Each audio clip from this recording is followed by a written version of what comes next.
Here I am, and I'm waiting for. There it goes. There it goes. Spreaker finally kicked in. Woohoo!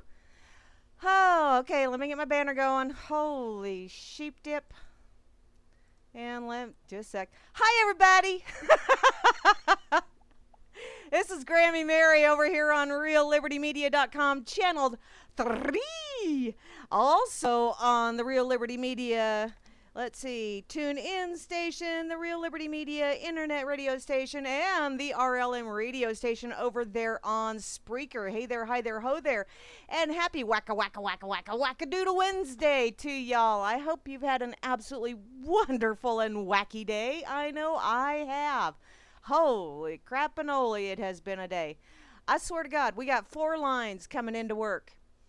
And one line would ring, and I would go to answer it, and then as soon as I would put that on hold, another line would ring, and I wouldn't even get that one on hold, and another line would ring, and I'd have all 4 lines going at the same time, and then as they started dropping off and people were tending to business, here they'd go again. It's like, holy crap, what the hell's the deal here? You guys really expect me to earn my paycheck?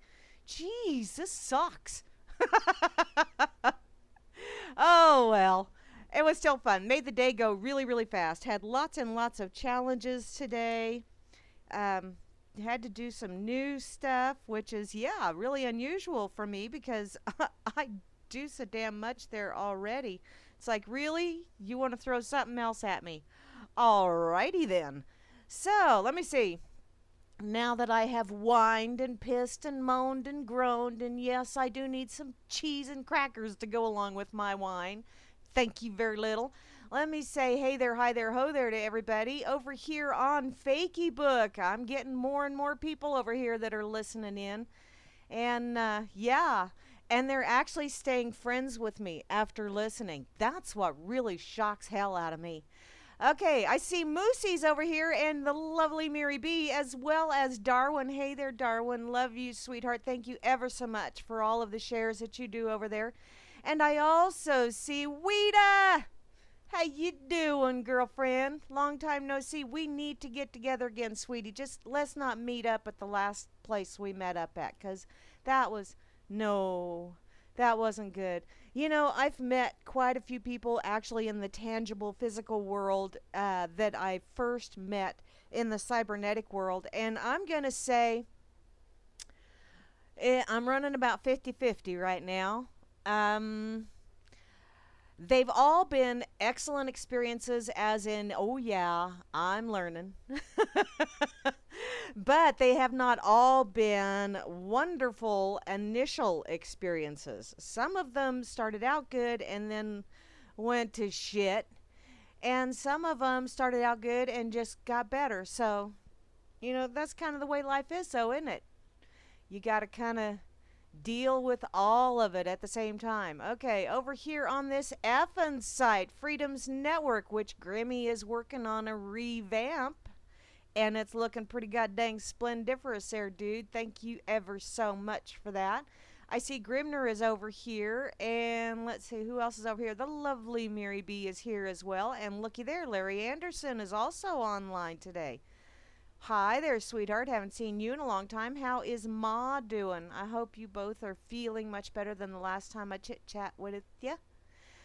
Okay, and I did say hey there, hi there, ho there to everybody over there in the UCY.TV channel, and then I had to drop off because, yeah, I'm out here in the boonies, and my internet, as those of you that are regular listeners know, it's tin can, kite string, and duct tape. But it works for the most part. Who's hot? I am. I'm warm. It's kind of warm. Okay, over here in the RLM.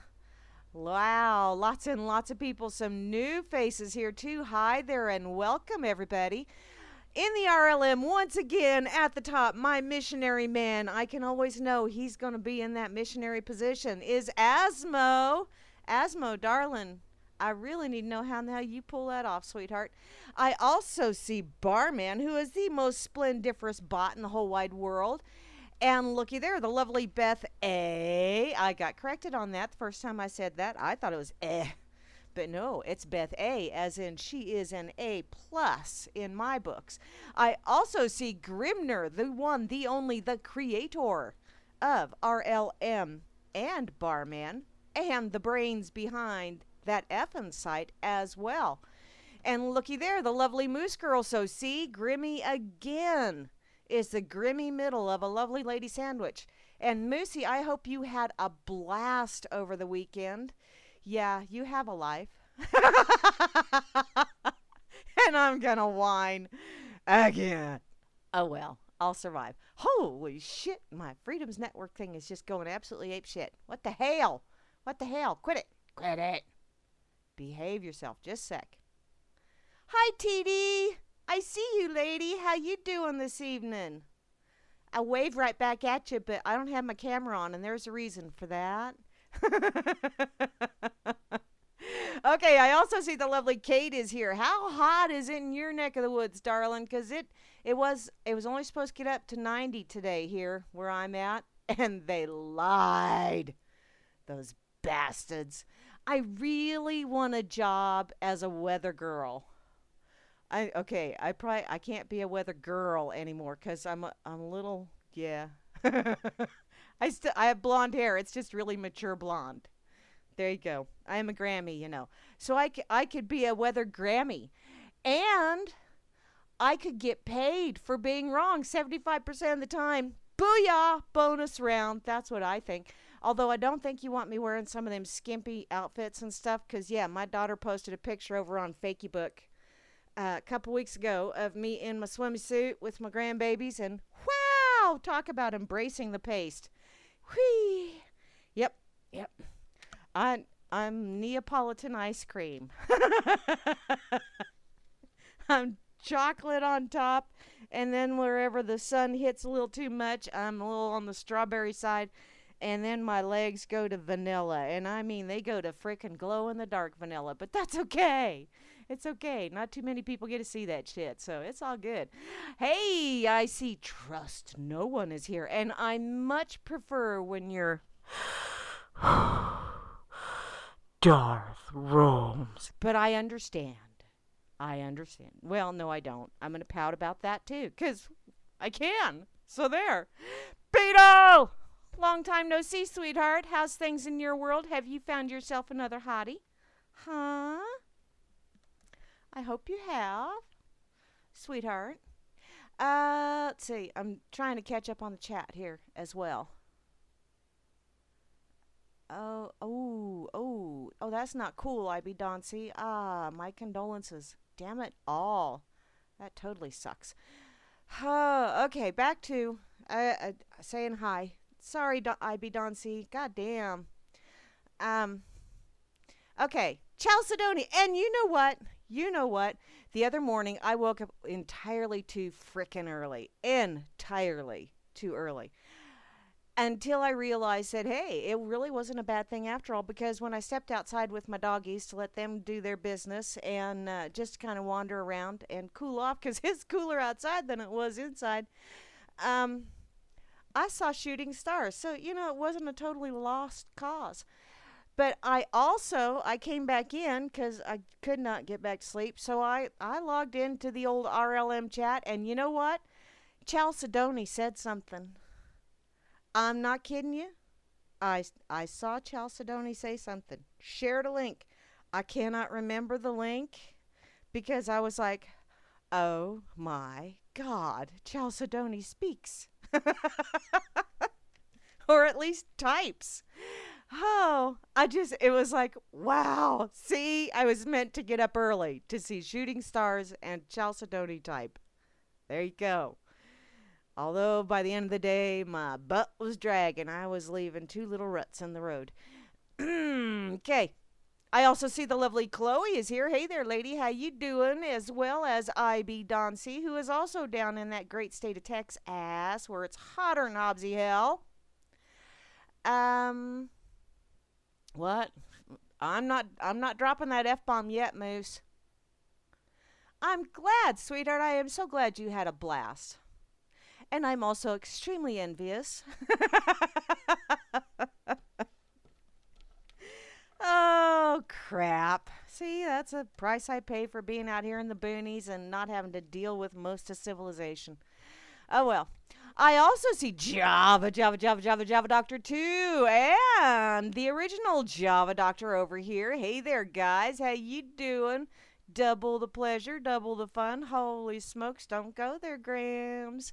P. Bunyan is here, and I saw earlier today that Cowboy Tech asked him if he found himself a blue ox yet, which I think he needs to.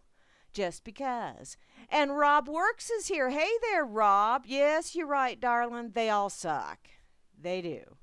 But where's that bubbler, hun? So the whole class can suck, if you know what I mean. I also see Sullivanor is logged in, although I am sure Sullivanor is sawing logs, as well he should be. He's probably got to get up and go do something productive in the morning instead of listening to this crazy old lady. Alias is here. Hey there, sweetheart. How's things down under? And another Chloe. Wow. Oh, Chloe, which one is your evil twin, hon? Just so I know, so I don't piss that one off. Because I have an evil twin myself, and ooh, yeah, she ain't purty when she's pissed. She can be fugly, actually. El Kabong. No, hey, I'll bet that's El Kabong. Yeah. It takes me a while sometimes. A little slow on the uptake, and I forgot my butterfly net. Catch that bad boys. It goes over my head. But hey, it's all good. And you know what? I'm here. At least I show I'm here in the chat. So, hey, it's all good. Juana Taco is here. And you know what, sweetheart? That is the last leftover I have in my fridge. My fridge is starting to look like a barren leftover desert. I have lots of food in there, just very few leftovers. Matter of fact, all I have left is 4 tamales that my niece made. I had 4 last night. They were really good. And I told myself, no, pace yourself. Pace yourself. You want to have some more later. So that's tomorrow night. Because tonight I ate the last of my little slider burgers with my smoked cheddar pepper cheese. I'm going to have to do that again. That turned out really good. But I'm going to have to wait until it gets a little bit cooler. Because I really don't want to heat my house up. Not really. Hey, Carl, how you doing? Welcome over here. By the way, El Kabong, Carl, and looky there, Maddie Clues are all over here from UCY.TV. Welcome aboard, y'all. I hope I'm not too much of a disappointment. And if I am, well, shit happens. Because I kind of do this just for shits and giggles anyway, and I got the giggling part down pat, and the shitting part, I don't want to do that while I'm on the radio. Thank you very much. And to round out the crew, the one, the only, my favorite Wiccan in the whole wide world, the lovely lady from Down Under, the lovely Mary B. Hey there, y'all. How you doing? Let's see, what all do I wish to play with this evening? Looks like I don't have anybody. I'm checking the RLM radio over on Spreaker, and nope, nobody's chiming in over there, so I'm going to shut that bad boy down so it doesn't take away from my bandwidth over here. And I got to get to this one right off the bat, just because, number one, it's UK mail, and yeah, it's a UK mail. And because I'd heard about it earlier today, and basically from my brother Fudd, who I'm going to be seeing this weekend, he called me at work and he said, "Are you busy?" Which was one of the few times I really wasn't busier than a cat covering up shit, if you know what I mean. And I said, "No, what you got?" I thought maybe he had some kind of problem. Nope. He said, "Did you hear what Obama said about Trump?" And I said, "Hon, I don't listen to the radio. I don't watch TV. So you're going to have to clue me in, okay?" To which he did. Thank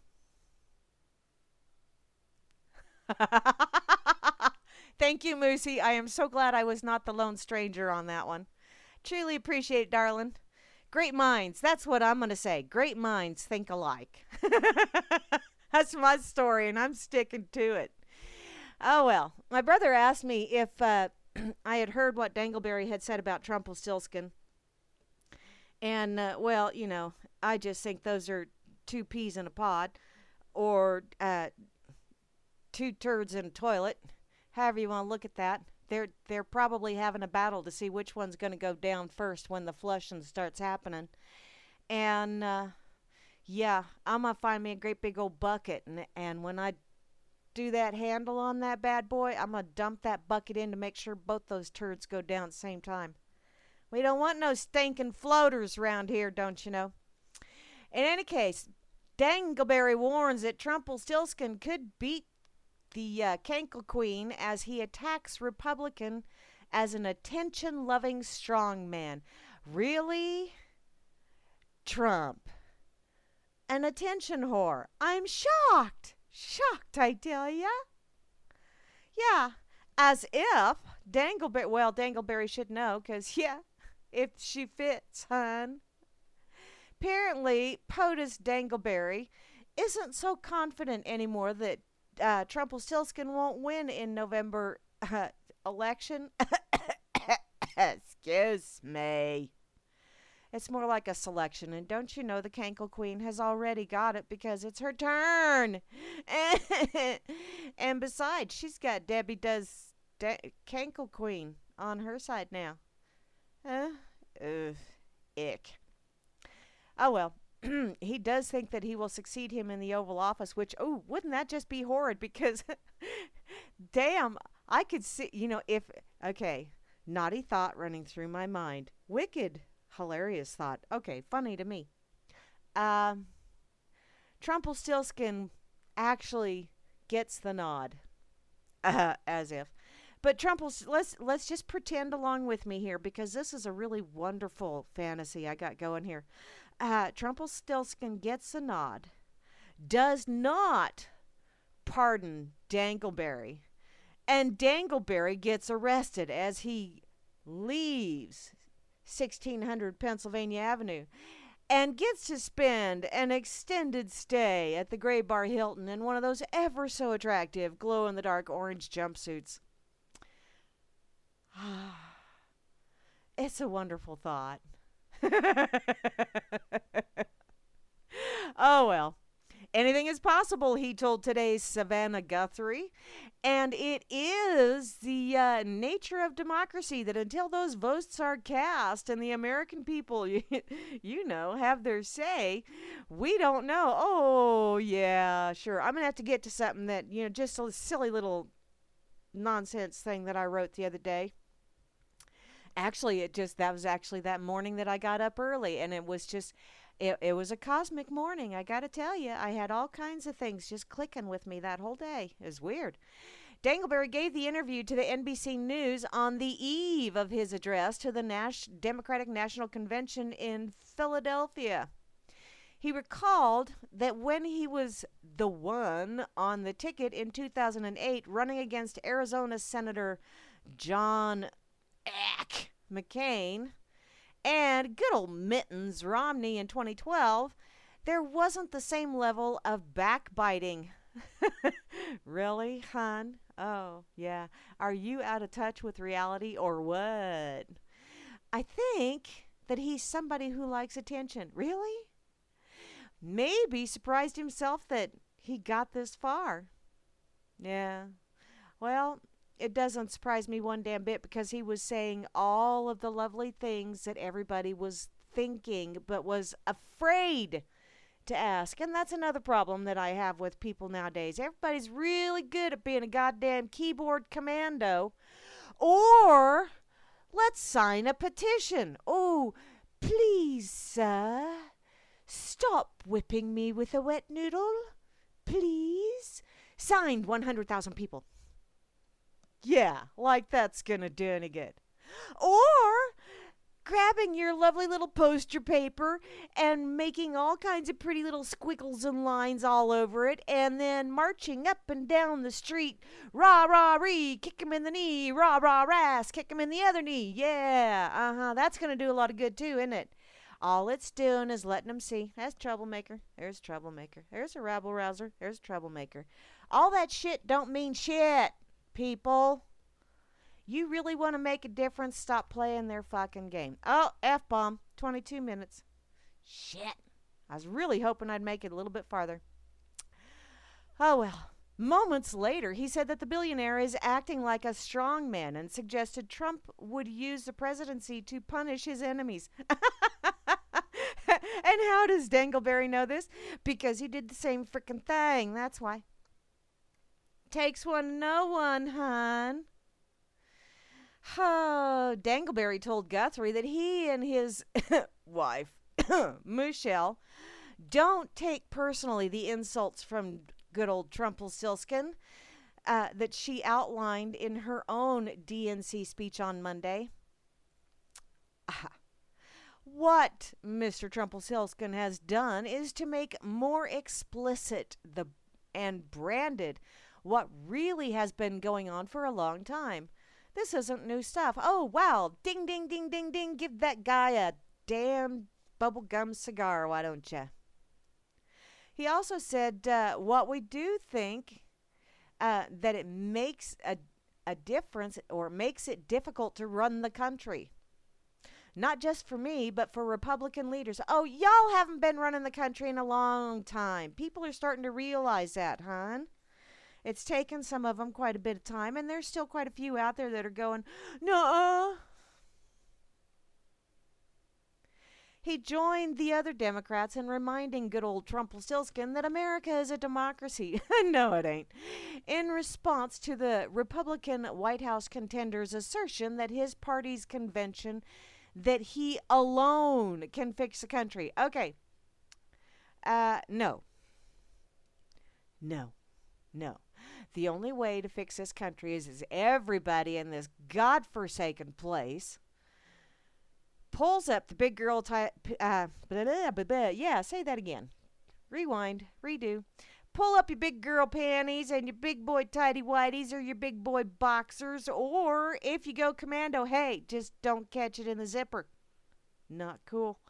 But if everybody pulls their own frickin' weight, and quits sucking on the tit of that fictitious entity we all know and not love as government.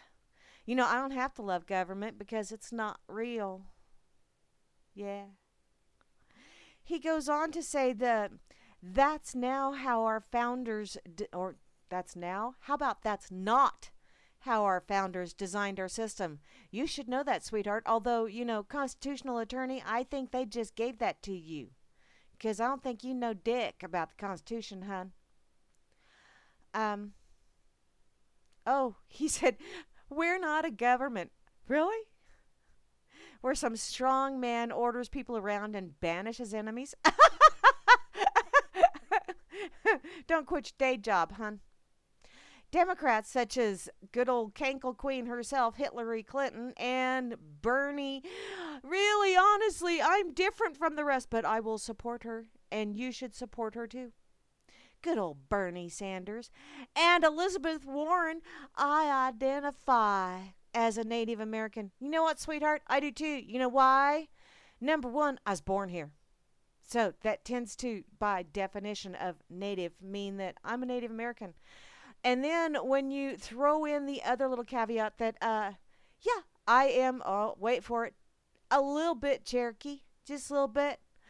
And that goes right along with the little bit French and a little bit Irish and a little bit British and the little bit German and a little bit Russian and a little bit God knows what else. In other words, I'm a frickin' Heinz 57. I am a mutt in the melting pot of the world, sweetheart. And so are you. So quit trying to be special, because we're all special, don't you know? Yeah. They derided Trump's message to Americans last Thursday evening. I alone can fix it. As a dictator, like, really? Well, you didn't do that by yourself, mister. I single-handedly killed Osama bin Laden. No, you didn't. He died years before then. Seriously? Don't give me that shit you couldn't find a 6'4" man on dialysis. Like he was hanging out in a fucking cave. Yeah, right. I may be crazy, but I ain't stupid.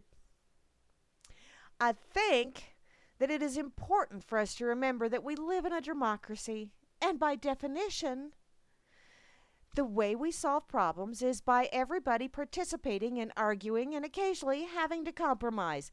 Oh, well, here comes another bubblegum cigar for the man. Unfortunately, you don't do any of that shit, sweetheart. No, but it's really good talking points. Did you have a little teleprompter buddy behind her head so you could say that without going beep beep beep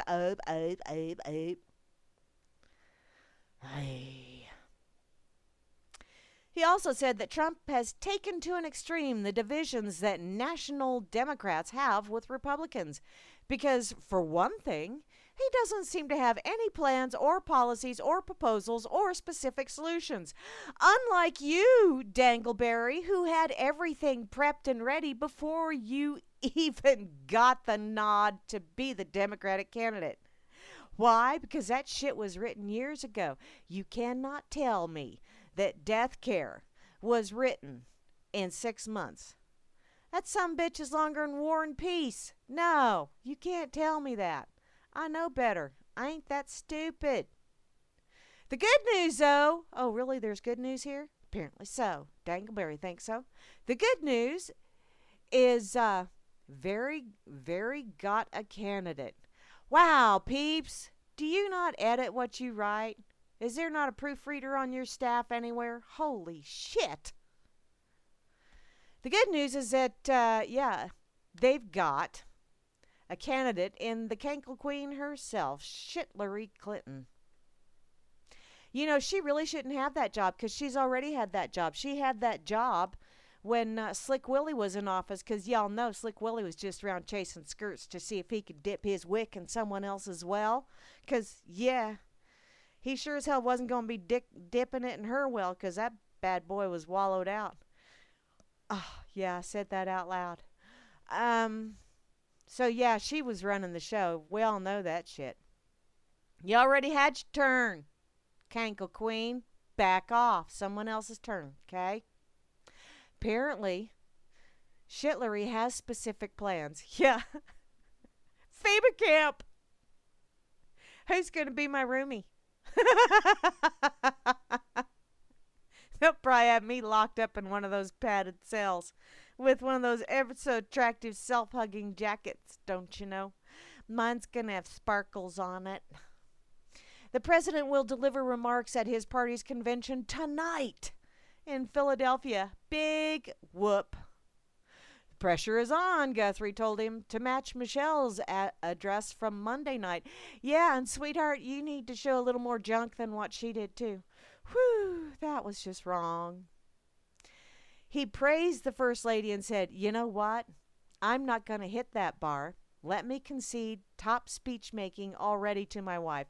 And I got to agree with him on this one. I really do. Because she's not near the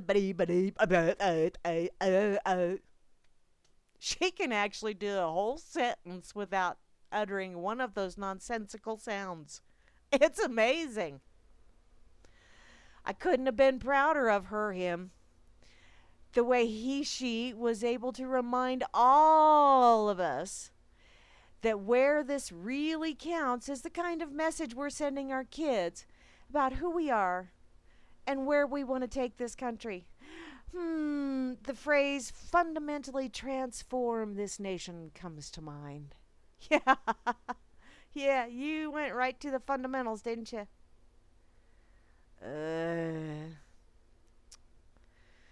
The POTUS and the Vice POTUS. Yeah, good old Joe. He's Walter, Jeff Dunham's He's Walter's idiot brother. Don't you know? Walter got the brains, Joe got the sawdust. But they both have speeches slated for this evening, capping off the third day of a convention that elected the first woman as a major party nominee for, wait for it, POTUS! Yeah.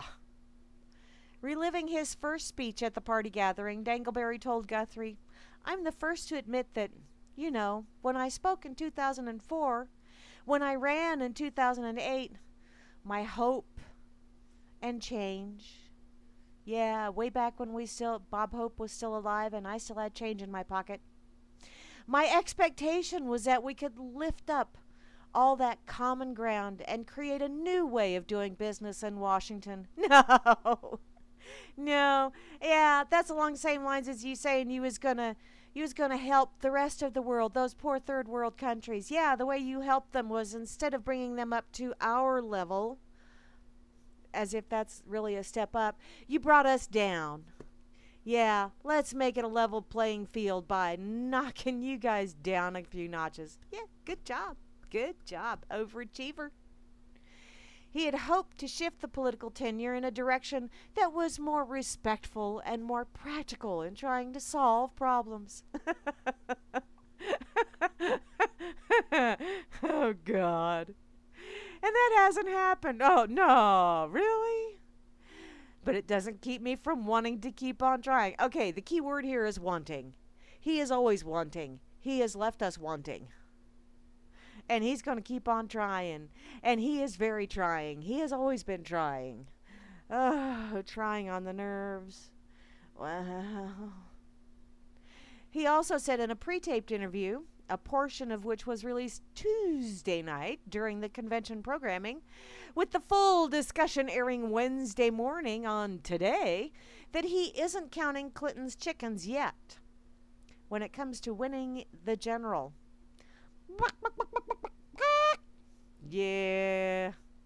Yeah. You know what they do to chickens, don't you? Pluck, pluck, pluck.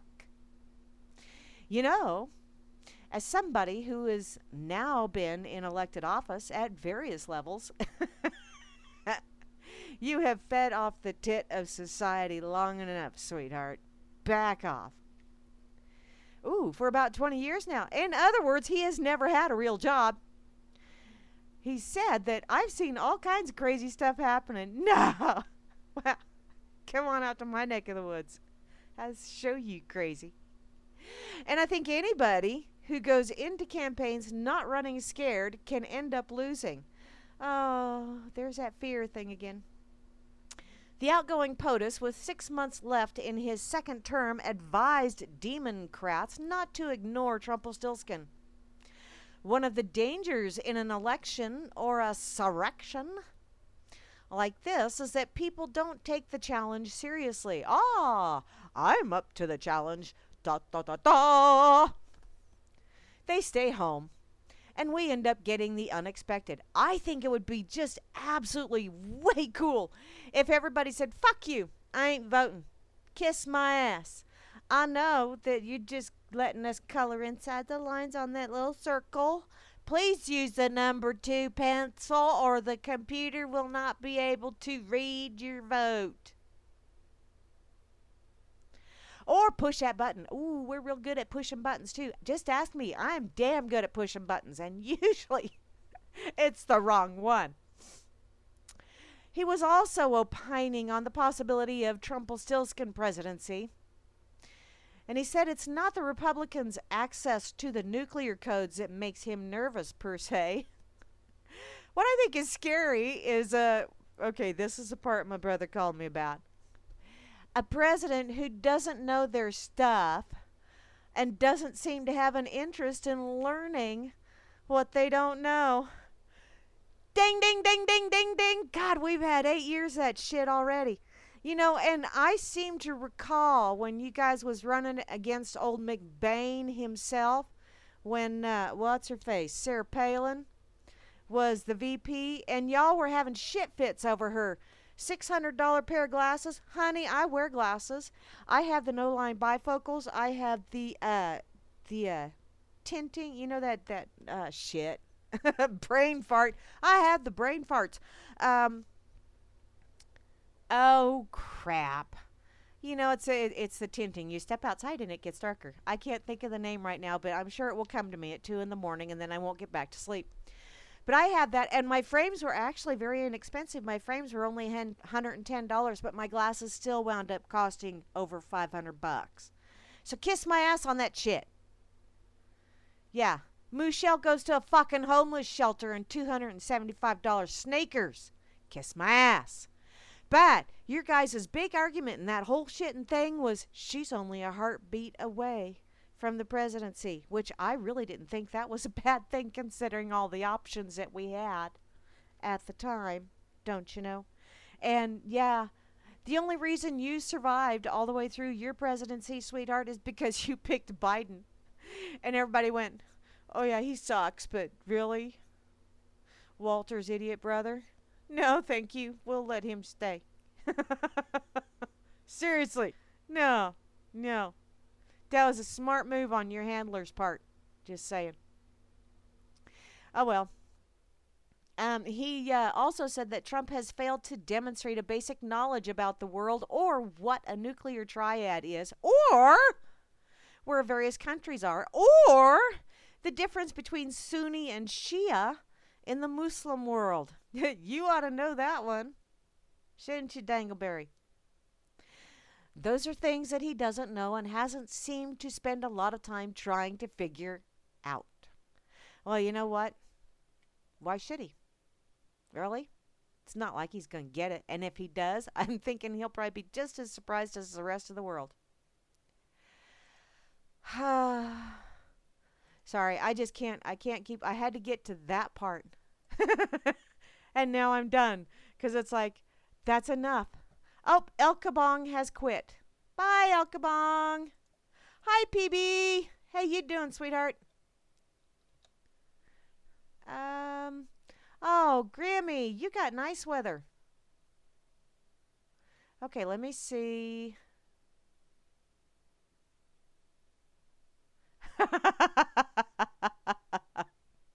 Two puppets in a pod. I like that. Okay, I'm catching up on the, yeah. I don't know. Who stole you? Oh, well, El Kabong is gone, so I can't ask them that now. Yada, yada, yada, blah, blah, blah. If Hillary were to donate sperm and Donald the egg, what would their spawn look like? Egads! That, oh, man, mental etch-a-sketch.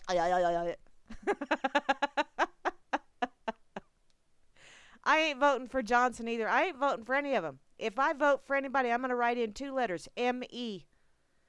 The rest of them can K-M-A. So there. Oh, man. Moosey had to leave. Let's see. Russians are putting Trump in power.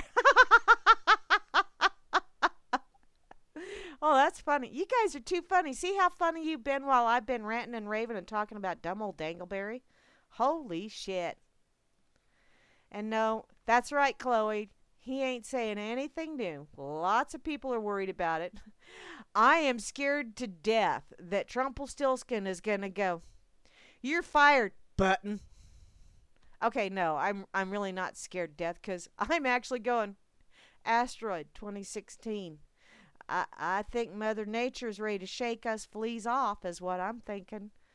She's going, man, y'all itch in a very uncomfortable spot.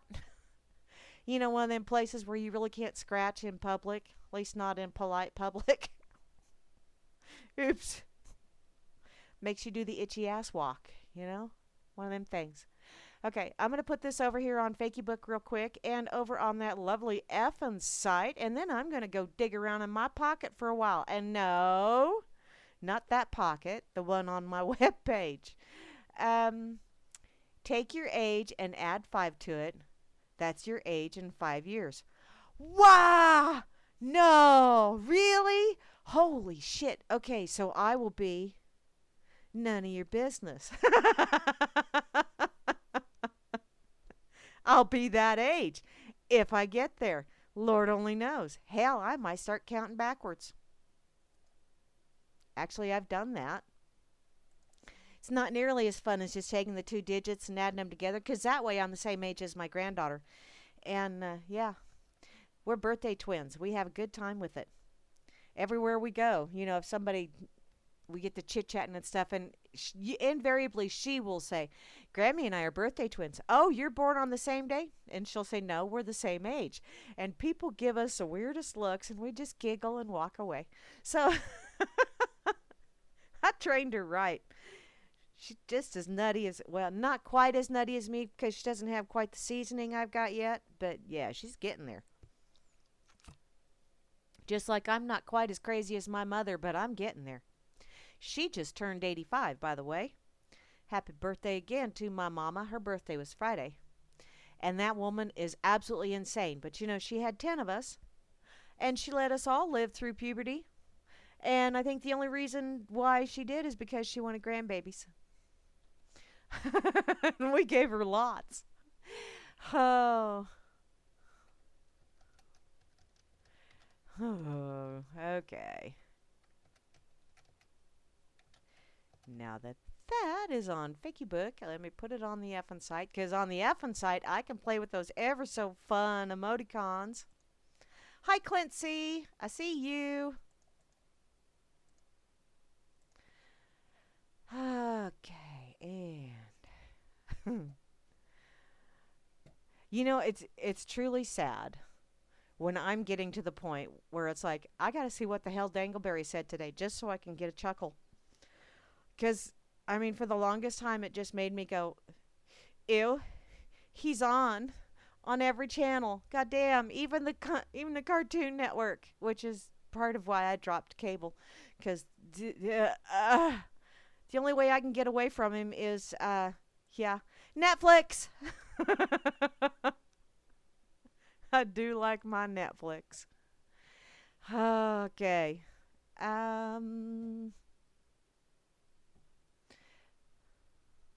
Okay, what's been happening? Oh, okay. Oh, Jerry Brown touting climate change. Is this the same Jerry Brown from California? Is that Jerry Brown that you're talking about, Chloe? Yeah, I think Jerry Brown is one toke over the line, hun. Mm-hmm. Somebody needs to pull him away from the bong. Yeah. It is not the demon weed, but woo, yeah. Jerry has issues. Okay. Back to my pocket I go. Hi ho, it's back to the pocket I go. How about this one? This one looked very funny. I listened to Jules, okay, intermittently this morning, and I love listening to Jules. She has the most amazing grab you by those little neck hairs and jerk straight up. She's got one of them voices that just, you know, it grabs you by those hairs and says, "Paytation." You know, one of them voices. I love listening to her. She's just saucy. And she's sharp too. And which is not, I shouldn't say that like it's something shocking, but because it's not, but it's like, wow, damn, girlfriend, you go kick some verbal bootay. But she was, you know, she was talking about some mindless sheep and some of this other fun stuff this morning, and I thought, oh, good Lord, woman, I love you. I don't want to marry you, but I love you. My gate don't swing that way. I tend to prefer the gear shift and ball bearings, thank you very much. But I'm going to go here. Just because, yeah, mindless hordes, they surround us. And yeah, Jules was talking, I think she was talking about how headlines grab you, which is the purpose of headlines. They are supposed to grab your attention, and they are supposed to make you think that something is going to go a certain way. And I know I have been busted so many times with that. I read a headline and I go, oh, this is going to be good. Because any of you that are regular listeners know. That's all I do is I'll read the headline and I'll shove it in my pocket, and then when it comes showtime, I just start pulling headlines. And I don't read nothing until I go live. And there are lots of times when I'll get like a paragraph in and go, fuck, this ain't what I wanted. This sucks. I'm done with this shit. I get bored easily. What can I say? Oh crap, is Vin listening? Shit. He told me that about a month ago. He said that he's been doing that just so that whenever somebody says easily, they'll think of him. And it's worked, you freaking mind-messing little sons of bitch. I kick your ass. whenever I catch up with you. Damn it. Or I'll catch up with one of your Venzas, because, yeah, there's lots of you running around. Craziness. Of course, I'll probably just give you a big old hug, but still, brat. See, he's got me doing it. Oh, well. Mindless, or the hordes of mindless, obedient sheep now stampede anywhere the puppet masters plant fictitious monsters. Is this starting to sound like the real world? Those are the kind of connections that my wee little brain makes. You know, I see this kind of stuff and I go, yeah, you guys are getting in our face with this shit now, aren't you? It's not bad enough you've been doing it for how many years, but now you're coming up to us and going, oh, look, I made a poo-poo over there on your carpet. Guess what? I'm going to rub your face in it. Thanks. Feels so much better, assholes. This is on Natural News by Mike Adams. Excuse me. By now, you've probably heard of Pokemon Go. No, really? It's that new hybrid reality mobile app game that overlays real-world geographic locations with virtual monsters that are collected for points. I know where this is going. That whole Pokemon thing. What you may not yet know is that the game was actually developed by a CIA-funded software front group for the purpose of using all the mobile device cameras of the brain-dead public to conduct what I call mass redundant surveillance. I always feel like somebody's watching me. Yeah. Okay. Yeah, this is of any requiring immediate video documentation by the Alphabet Soup Brigade, CIA, and NSA, and whomever else gets to play. It is essentially a CIA spying machine pretending to be a game. Yeah, and if any of you sorry little... Okay, they won't, because I'm out in the boonies. Seriously, if somebody comes into my yard trying to get themselves a little Pokemon critter, my dogs will get them first. They may lick them to death, or Bubba may beat them to death with his tail, but my dogs will get them first. So, to accomplish citizen-assisted spying, the game's puppet masters simply plop a virtual monster into any desired surveillance location. And hordes, and I do mean hordes, of totally brain-dead, apocalyptic zombie humans instantly converge on the scene. Dude, get out of my way. Oh, it's Pikachu. Excuse me. It's all pointing their mobile cameras at the virtual monster so that they can earn their virtual points. I think I told you the first time I talked about this shit, someone actually went into someone's backyard while that individual was sitting back there enjoying an adult beverage in their lounge chair, and two individuals come along, opened the gate to their fence, walked in their backyard, never raising their eyes from their phones, mind you, walked over, did some chit-chatting, pushed some buttons, turned around, walked out, and did not shut the gate. Fucking rude. Seriously, if that would have... Oh, I know people that if you would have done that in their yard, you wouldn't have walked out. You'd have probably left on a stretcher. That's called trespassing. Dumbasses. I've also read about... people, and not just read about like in the news shit, but you know, people posting on Facebook going, oh my God, I had someone coming up to the picture window of my house and with their phone and getting some kind of Pokemon critter and then turning around and walk away. Seriously, if you did that would have earned you a me coming out and drop kicking you through the goalposts of life kind of situation. I do have Bessie, and she is loaded. Just saying. Do not come to my yard with that nonsense. As As this is happening, the video from selected players' cameras is being streamed to the CIA in real time, along with precise GPS coordinates of the player's location. The more people the CIA wants to converge onto in an area of interest, the higher the monster value they place at that location. I'm thinking it's single finger salute time. As these photos show, which there are photos attached to this, when high value monsters appear in such locations, hordes of Pokemon players rush to the scene via bicycles, taxis, automobiles, and even on foot, all pointing their cameras at the high-value target and upstreaming real-time video to the CIA. That's your tax dollars at work right there. That's why the game's free. It's not free. We're paying for it. In effect, Pokemon Go is the CIA's way of turning an obedient population into obedient zombie humans into inadvertent collectors of actionable on-the-ground intelligence. Pokemon is a game that turns obedient bored citizens into highly effective domestic spies who are unwittingly working for the police state. Yay.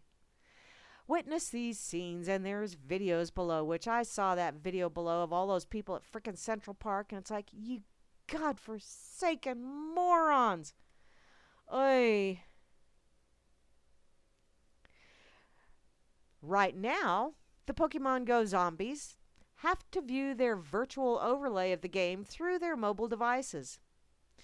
This is why they keep walking off cliffs, strolling into traffic, and literally killing themselves as they stare mindlessly at their Pokemon screens in the hopes of catching some make-believe monster, which it is a win-win for the CIA because those that will talk, well, they're just cleaning the gene pool. In Ensenada, 2 men walked right off a cliff while playing the game, plunging 80 feet into the real world, where there are no points awarded for being incredibly stupid. Unless you work for the federal government, in which case maximum stupidity and incompetence earns you raises, bonuses, and increased vacation days. Because, yeah, it's the floaters. It's the floaters. The next step of the game, however, will transition the augmented reality of Google Glass-like eyepieces that are worn over the eyes. These transparent visors will overlay monsters onto the apparent image of the real world as seen by players, eliminating their need to stare at mobile devices, which, oh darn, there goes my fun of sitting back with my popcorn and adult beverage and laughing at every moron that walks into a street pole. Damn it!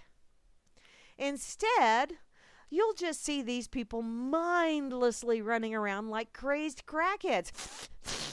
I need my fix. Pokemon, give me my fix. They're seemingly desperate to reach something that actually doesn't exist. And the final future step will be augmented reality contact lenses, where full motion HD graphics are displayed on the inside of the contact lens to create the augmented reality illusion that Pokemon monsters really are walking around in the real world. It's a psychiatrist's wet dream. Yeah, that's why they call it therapy. They rape your brain. At this point, Pokemon players disconnect from reality, and that will be complete. They will exist at the whim of the game masters, i.e., Dungeons and Dragons, who decide what images, people, vehicles, and events to drop into the virtual worlds that these people see as the real world. I'm thinking Matrix comes to mind. As you might have guessed, this is not just a massive spying machine, but a totalitarian mind control system that will eventually have the power to assert absolute control over everything a person sees, hears, and experiences. Augmented display contact lenses, when combined with head-worn cameras or earpieces, can actively censor unapproved images or text messages. Obey! Obey! Anything the government doesn't want you to know, you will not see. And it will literally be redacting text you're not supposed to read. Overlaying government-approved advertising and social control messages onto the walls of buildings, roads, and even the sky in the real world. Placing virtual floating wanted messages over the heads of individuals identified by the government as being dangerous. The possibilities of absolute mind control are limitless.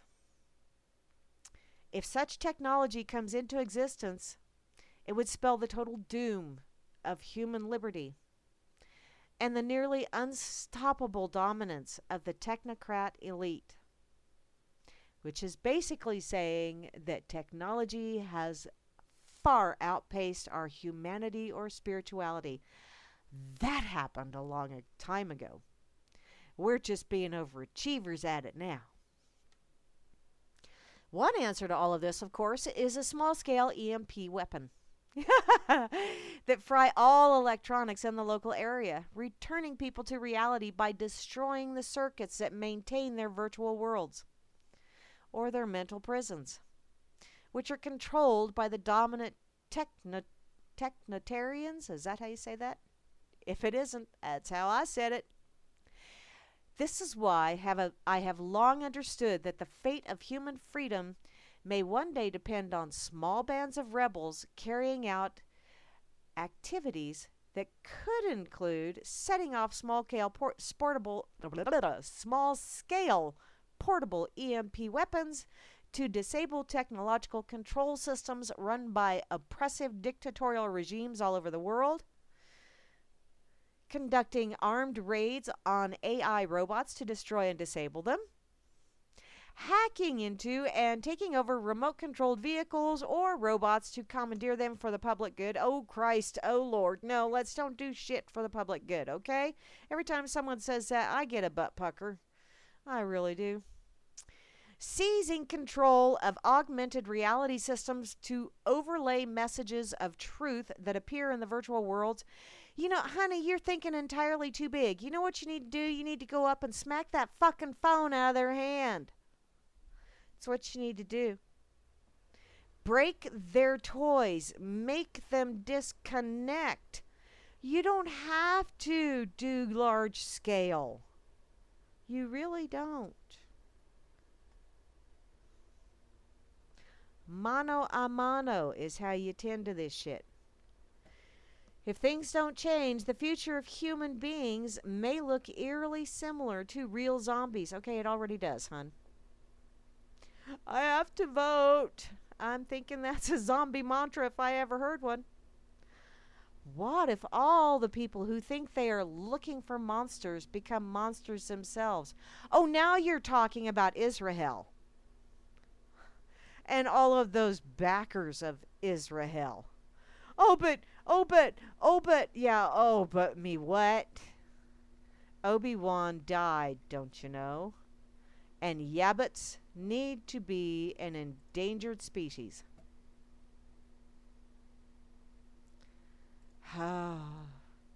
'Tis a mad, mad, mad, mad world, and the only way we're going to fix that shit is to do it one-on-one. Everybody's going to have to pull up their britches and start getting in people's faces and telling them, yo, dude, do you have any freaking idea how moronic you're being? No? Here, let me bust that little device. Now, go out there and try and grow something, because you ain't going to eat unless you grow something. Going to be an awful lot of people dying if something happens. Just saying. Especially those people that, live in the bigger cities, and they go, "You need to quit killing those cows and get your meat from the meat case at the grocery store like everyone else in a civilized society." Hi. Those people terrify me. Lord. Those are the ones that are going to be taking care of me when I'm older and crazier. Gotta throw that in there. Don't you know? Because I've already reached I've reached crazy. I enjoy it immensely. Okay, Grim, do you have a zombie emoji? I'm thinking, there he is. I love my little emojis. See, they go, now, okay, zombie here. Well, no, not really. But I do like my little emojis. Hi, Fraser Flav. How you doing, sweetheart? What you got to say, hon? Oh, finally, he's right about something. Well, you know what I say about a broken clock? It's right twice a day. Yeah, that's about it. I've even heard Chris Matthews utter something that I went, holy shit, I actually agree with that. Oh, damn. I'm scared. Wow.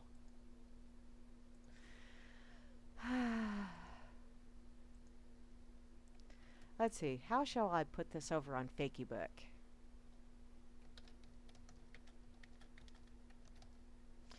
Coming to a location near you.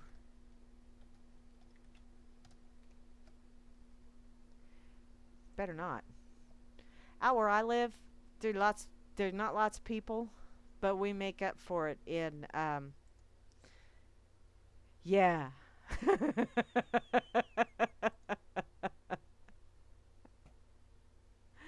Hi, Christopher. I know, it's really sad.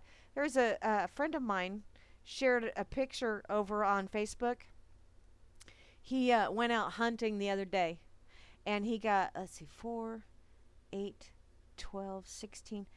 He bagged 18 zucchini, which I think is over the limit. I don't think you're allowed to get that many zucchini at one time. So I told them that, oh, yeah, okay, Rusty said that you're only allowed to get 6 a day. So, yeah, this is photographic evidence. They're going to pull your license, mister. So I volunteered to take some of those extras off their hands because the hail took out my zucchini. Damn it. Damn it, Bones. I hate when that happens. Catherine, how you doing, sweetie? Catherine's my lovely sister over there in Ireland.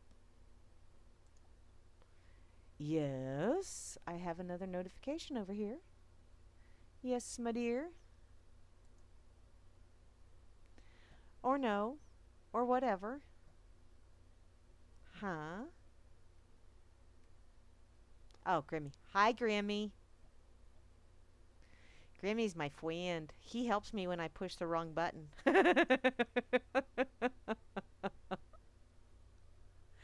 Oh. I don't think that would help Graham if someone went back and killed Alexander Graham Bell. Because I don't think he was the only one working on that shit. You know, kind of like Edison wasn't the one that... Yeah.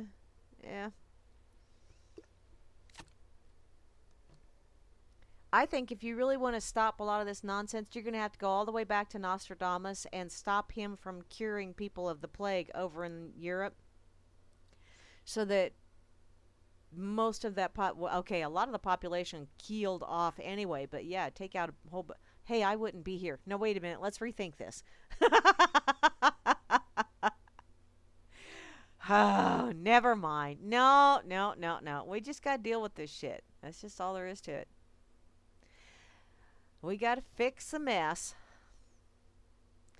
Okay. Wow, I've been at this for an hour. Holy crap-a-noli. Time flies when I'm having fun. I don't know about the rest of you guys. But I'm having a good time. And I'm about ready to have an even better time because I'm thinking, booyah, I need to get in touch with this young man because I do like honey. And I do like. Okay, just a minute. This guy trained his bees to make honey from weed.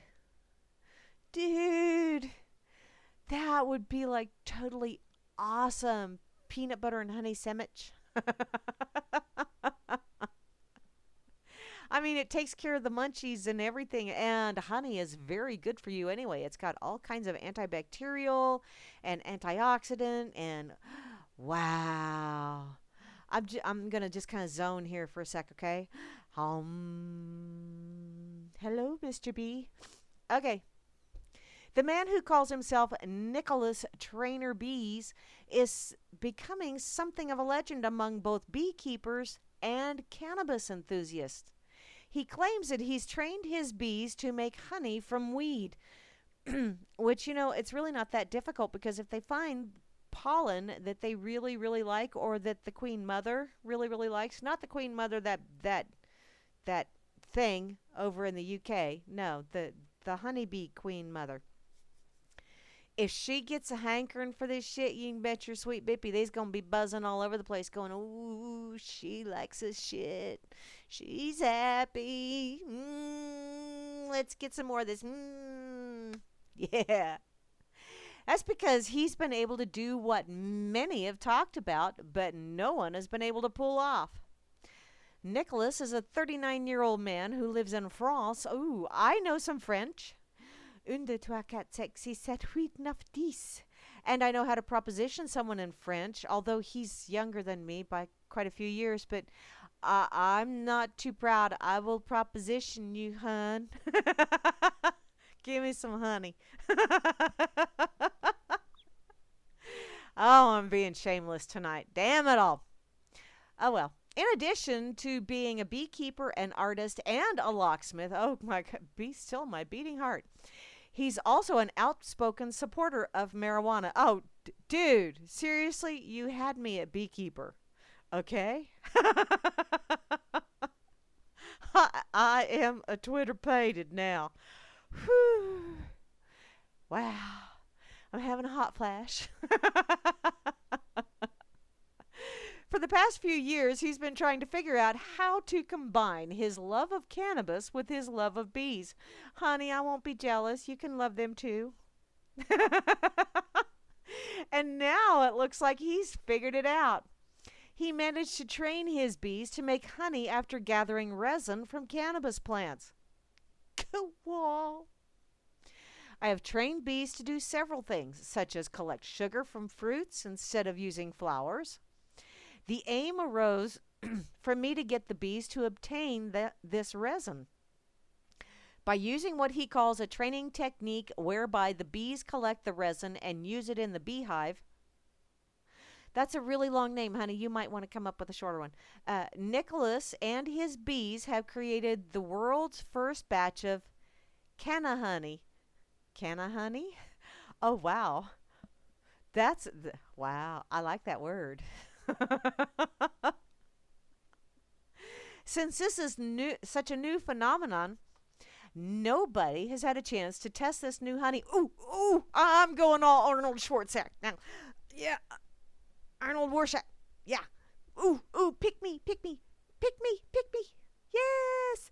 I want to test. I will volunteer.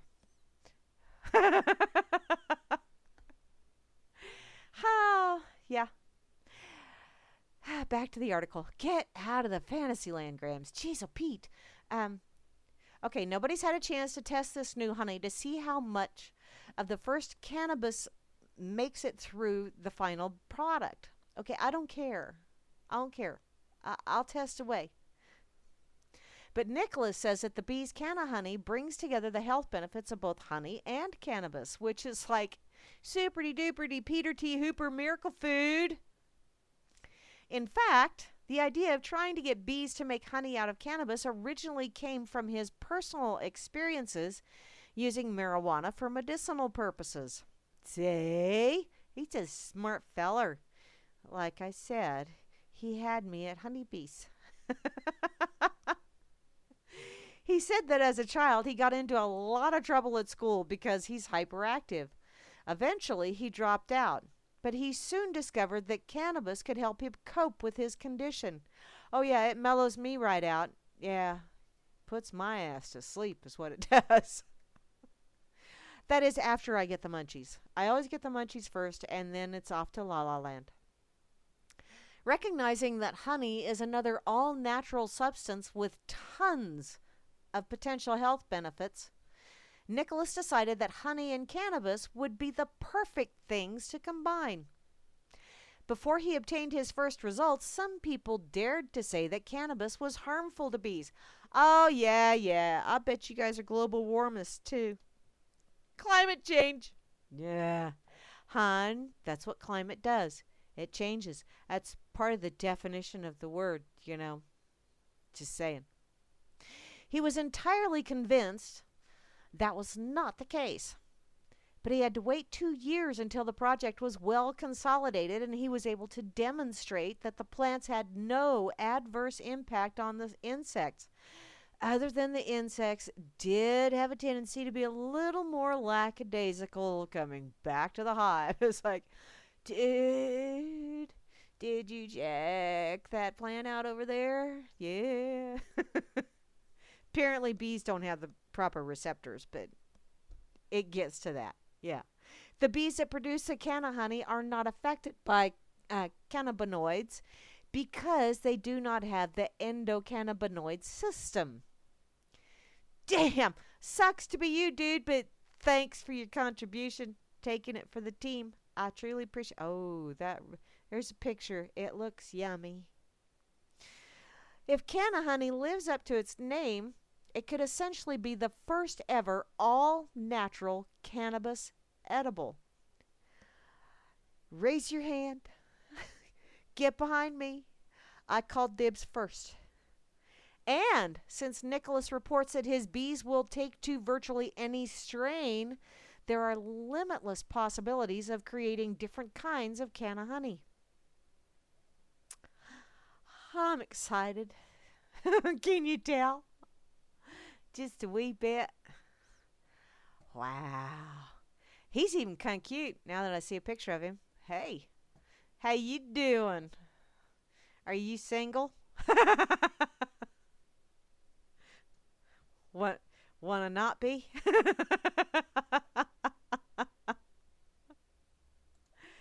Oh my goodness.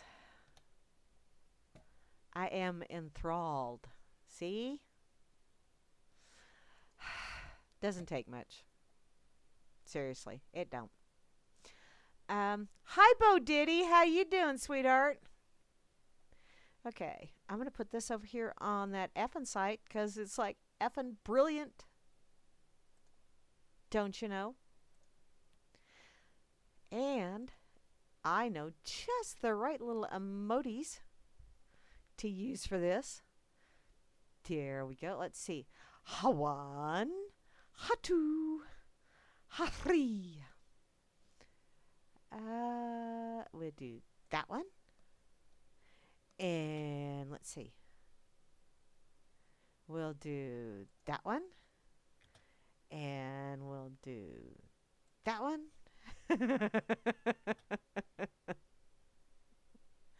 And that one. Okay. I won't be too much of an overachiever this time.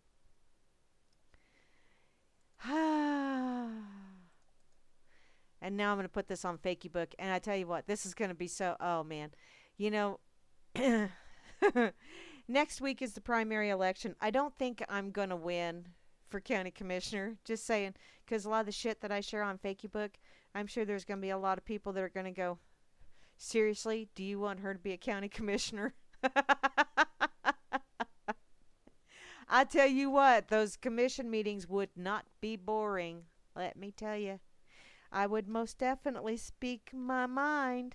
But, yeah, I'm not paying the kind of money that the guy I'm running against, I'm not paying the kind of money he is for all them frickin' signs that he's putting up all over God's green earth. It's like, really? Seriously? You're spending that kind of money for... No. No. I know, it's a power thing. It's kind of like they spend all that money to be POTUS. Really? Of course, it's not there, so what the hell?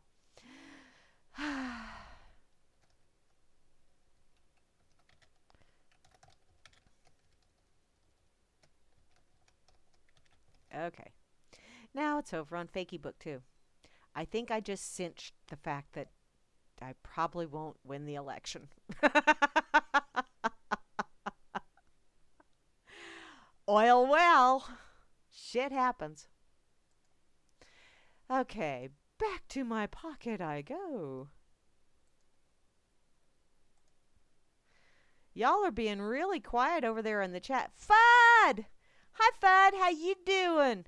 Hey, Fudd, I know you're not going to make pizza at Mom's. I know, because Mom don't have AC. But what are we having for supper when I come down this weekend? Can we do Chinese and not go to that place that Ricky and his wife took us the last time? Let's go to the one that Mom and I like to go to. Okay? Does that work for you? Chinese. I have yet to bite into anything and have it go meow. That would totally gross me out. But and my youngest will be there too. And so we're going to make her eat Chinese as well, whether she wants to or not. Why? Because not only am I her mom, but her grandma will tell her, you will eat Chinese and you will like it. And she will, because grandma carries more weight than I do. Okay. I saw this one last week and I was going to get to it, and yeah, was gonna. I'm real good at was gonna. I happen to not make it there quite a bit. Holy smokes, y'all over here on that effing site are just overachieving on the... Hi, B. I see you commenting over here, hun. What you got to say, sweetie? I know you like... Imagine that. Mary B. posted a B. You go, girlfriend. I know. Isn't it just awesome? Hey, you want to go to France with me, B? Come on. We'll pool our money. How's that sound? We'll go introduce ourselves to this handsome young man and say, do you want someone around to like clean the house or something like that? I'm not real good at it, but hey.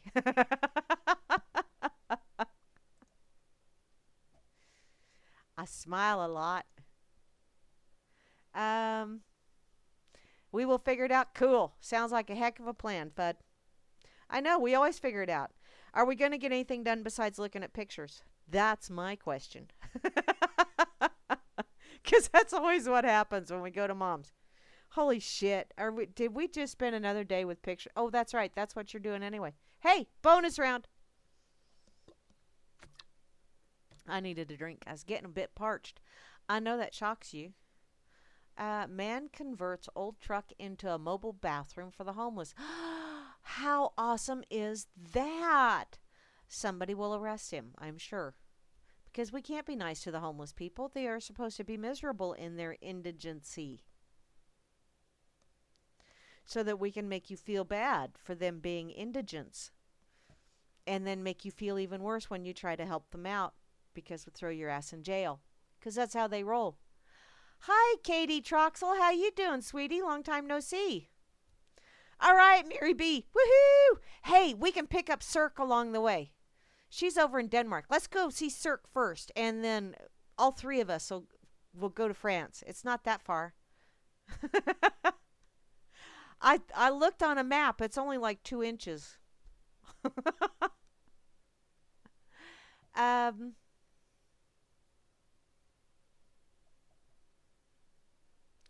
Uh-oh. No, Katie, I don't want to think about that. Katie says that put a Walmart dead peasant policy on this guy because Monsatan will get him in the end, which, yeah, Monsatan. Oh. I was talking with one of the local farmers out here today. Uh-oh, Carl left. Bye, Carl. At the restaurant next to the vet clinic.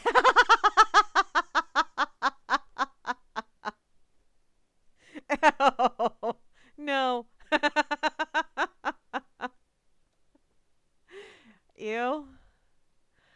Okay, now I totally forgot what I was talking about.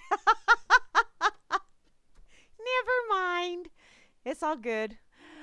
Oh, that's my story, and I'm sticking. Oh yeah, farmer Monsanto. This farmer was saying that last year he tried to get some corn seed that was not Roundup ready, and he was told that they no longer carry it. And he tried all over the place, and everyone told him we no longer carry it. So he was really, really upset by that, and his brother told him this year, we really need to get a spray rig because we didn't have as good a wheat crop as our neighbors did. And he said, we are not getting a spray rig. We are not going to do that. Do you have any idea what that's doing to the wheat? Do you have any idea what that's doing to your system when it goes into the food you eat? So, yeah, bless his heart, he's trying. That's one farmer, and he is a fairly large farmer, not one of the bigger ones in the area, but got several sections.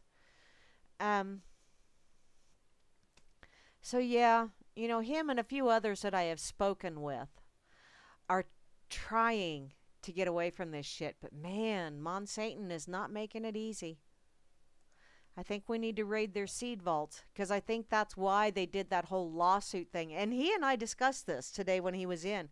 And I told him that's why I think they did the whole sue the farmers on either side kind of thing, because it may have cross-pollinated. Your plants may have some of our secret genetic DNA material stuff, and so we should have all of your plants too. That bullshit thing that actually worked for them. I don't know who in the hell were the idiots that went, oh yeah, that makes sense. How about your shit crop infected their crop, therefore you need to burn your field and you need to pay them damages.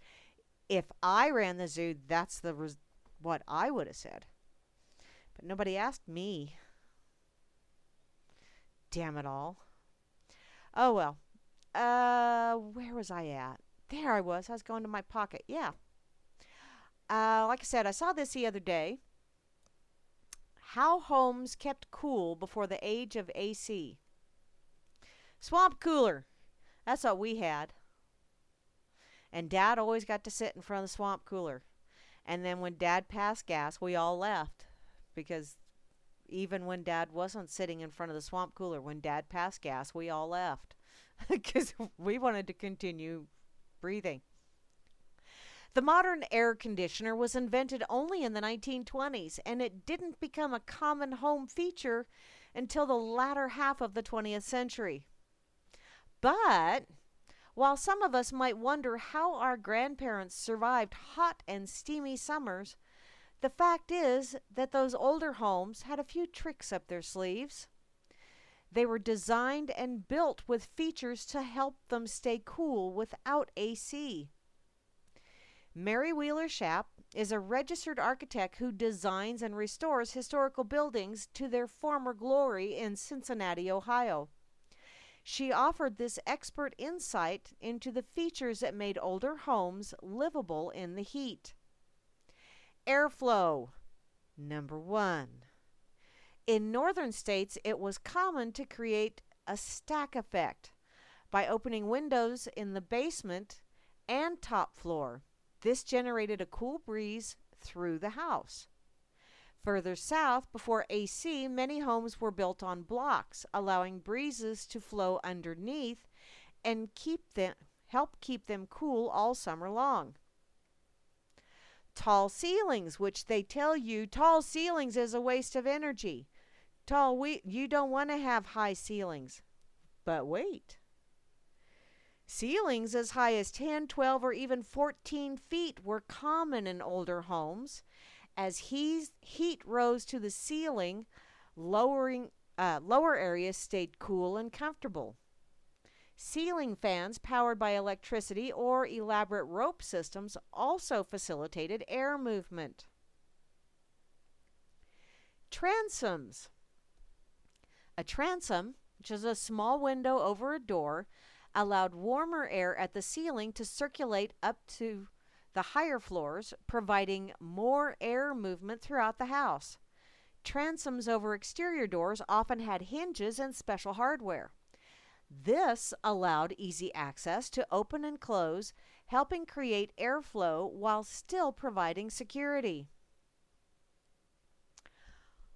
Go figure, large windows.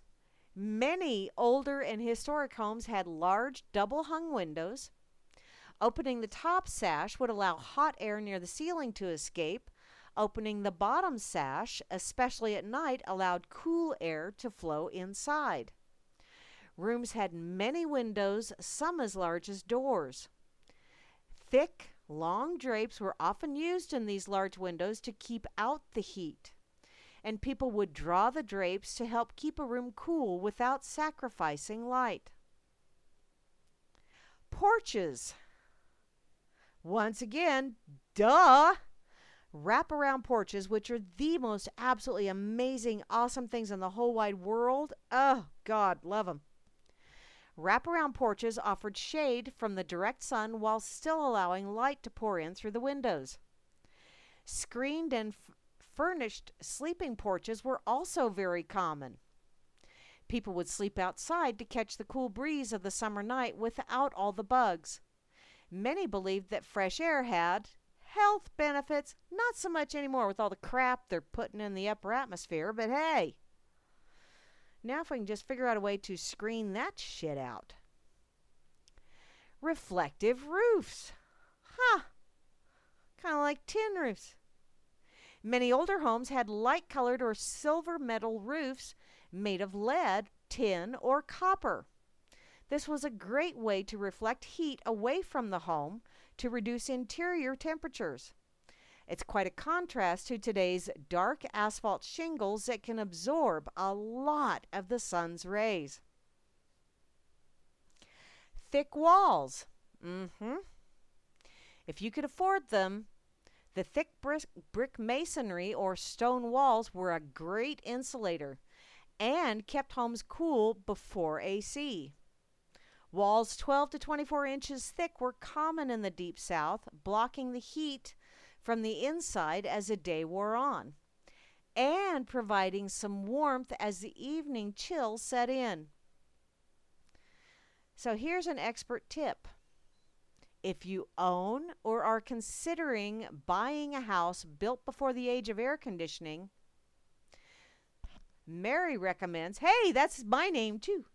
Mary recommends contacting an architect or energy advisor who focuses on historic homes. An hour or two walkthrough can help you identify the home's potential for energy savings. He or she can even help you find ways to preserve the look of the older home using modern, energy-efficient materials. Which, hey, I'm going to have to check into this shit because the house where I'm living is the oldest house in town. So, it's, I think a little over 100 years old. I know, by East Coast standards, that's a new house. But out here in Tornado Alley, yeah, that's saying something. The U.S. Environmental Protection Agency also offers some energy tips for owners of historical homes, which I would never contact the Alphabet Soup Brigade. It's none of their business. And regardless of your home's vintage, you can save money on electricity to power a modern cooling system by going solar. Solar panels can complete any home's architectural style. And Solar City makes installation and ownership a snap. Okay, they may say snap like it's a snap to put it in, but I have done my share of remodeling. And anytime they say something is a snap, usually you better figure somebody along the way is going to snap. Just putting that out there. Whew. This is really cool. And now I'm going to have to, check into some of this. Some of these options for where I live.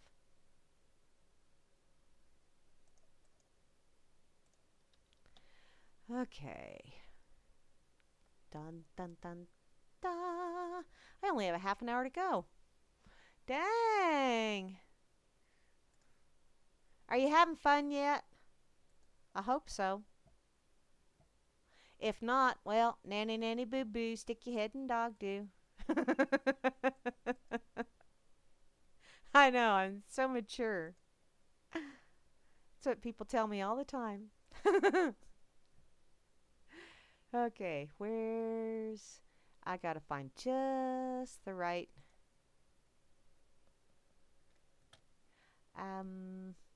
Yeah, I'll do this guy. Just 'cause. I don't know, 'cause I don't... Grimmy, I don't think you have any little frigid guys.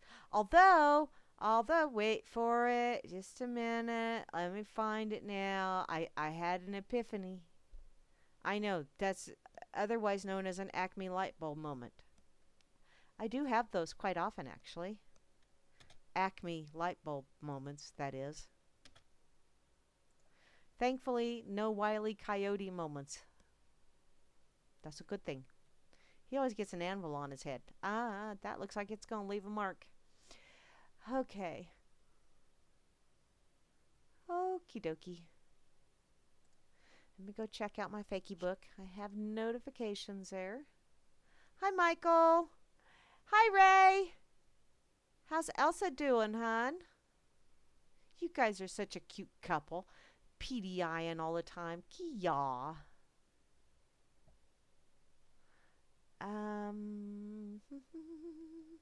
Okay.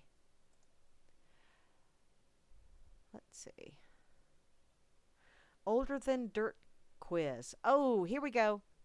Okay, I already know I'm older than dirt because this morning when I was pulling out of my garage, the song I Can Help was playing on the radio, and I had an instant flashback to roller skating to that. So yeah, I just pretty much told my age right there. Okay, the older than dirt quiz.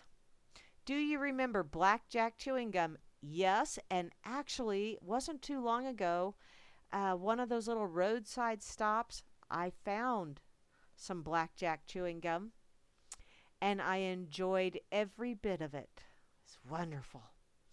Number 2, wax Coke shaped bottles with colored sugar water.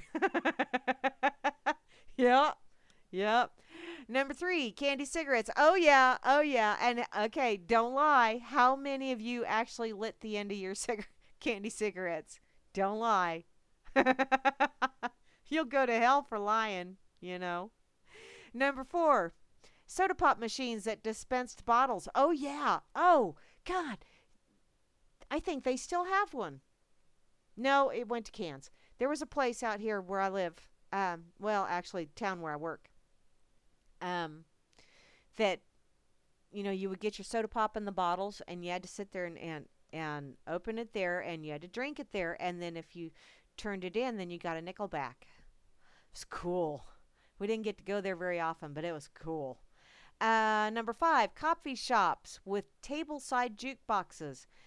You know, there is a place out at Flagler, Colorado. The I-70 Inn. I think that's what it's called. Or Roadside Inn or something. It looks like a big old silver Airstream. Oh my God, they have the best burgers. Oh God. And they have, I mean, they play the 50s music. They have pictures of Elvis and all kinds of, you know, people from the 50s. James Dean, you know, that kind of stuff all over the walls. And they have the little jukeboxes at the tables. It's so cool. So cool. I love that place. And it's only about 2.5, 3 hours from me. Something like that. Party lines. Oh, God. I remember party lines when I used to come out and stay with my grandma and grandpa.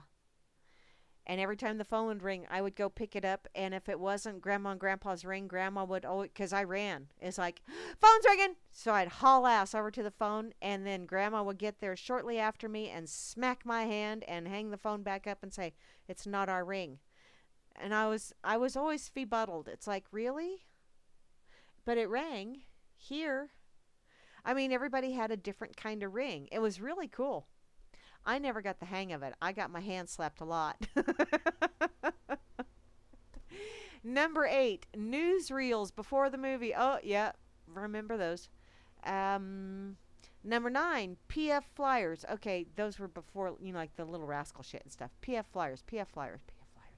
Trying to remember PF Flyers. And number 10, Bushwhacks. Those sound vaguely familiar, but it's not coming to mind. Number 11, telephone numbers with a word prefix. Oh, yeah. I remember growing up in kindergarten. That was one of the things that you had to know when you went to kindergarten. On your first day of kindergarten was you had to know your phone number. They didn't expect you to know your alphabet. They didn't expect you to be able to count. They didn't expect you to do a lot of the shit that you have to know before preschool nowadays. But you had to know your phone number. And our phone number was a 4-digit number. I remember that. Number 12, Howdy Doody. Oh, yeah, I remember Howdy Doody. Reruns. Number 13, 45 RPM records. Oh, yeah, still got some. Number 14, S&H green stamps. Oh, yeah, Mom used those at Mammals all the time. Number 15, metal ice trays with the lever. Still got some of those. Number 16, mimeograph paper. Oh, yeah, everybody used to sniff those. Number 17, blue flash bulbs. Going through stuff. The other day when Mames was over to help me sort through stuff because I have a tendency to not want to throw stuff away. And Mames was helping me go through stuff and she said, "Oh my God, Grams, you are sitting on a gold mine." Because I have a little brownie camera and I have the little flash bulbs and everything. So yeah. Number 18, roller skate keys. Yeah, I no longer have the skates, so I gave those to the Grands. Number 19, drive-in movie theaters. They still have a drive-in down in Wichita. Grands used to go at least every other week when they lived down there.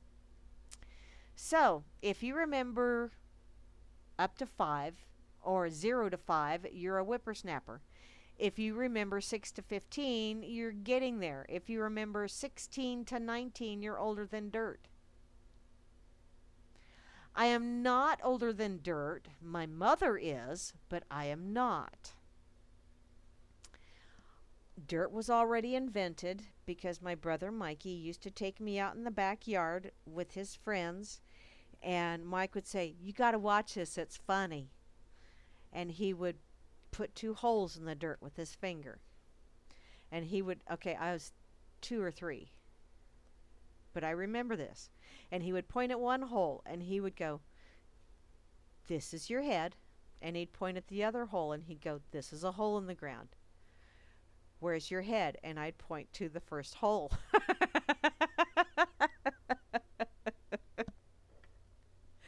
Oh my God, he just thought that was funnier than hell. And he was pulling a fast one on, actually pulled a fast one on most of us the whole time he was living at home. And he still manages to do that to us. But yeah. Yeah, it used to make mud pies. But see, they had to have dirt in order for him to do that. So I am not older than dirt.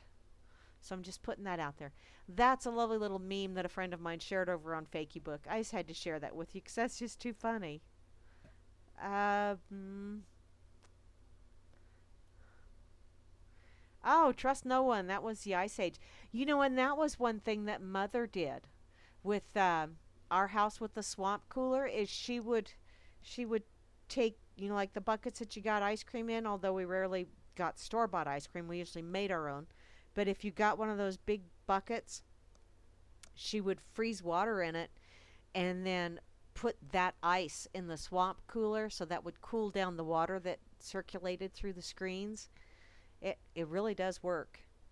Because for years and years and years when I was married, that's what I put in the swamp cooler to help keep it cool. And I'm really not a fan of central air. I'm really not. It messes with my sinuses. So I would much rather do a swamp cooler or something like that. I will talk to James, Mamie's James, and see what we can do about my windows here. Do some old-fashioned house cooling. Because I got trees all around the house, which is unfortunate when the wind blows and half a tree comes down. But hey, I do have trees that provide a lot of shade. Okay, prattle, prattle, ramble, ramble. Back to my pocket I go. See if there's anything else I wanted to get to.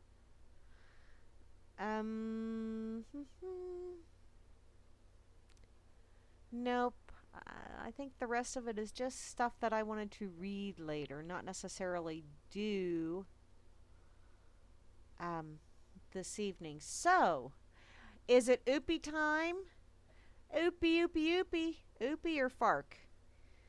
Eeny, meeny, miny, mo. Seeing as how y'all ain't sharing a whole heck of a lot, you being so quiet. What's the deal? Oh, here we go. Fark. Yeah. Okay, not fark. Not fark. Oopie never fails.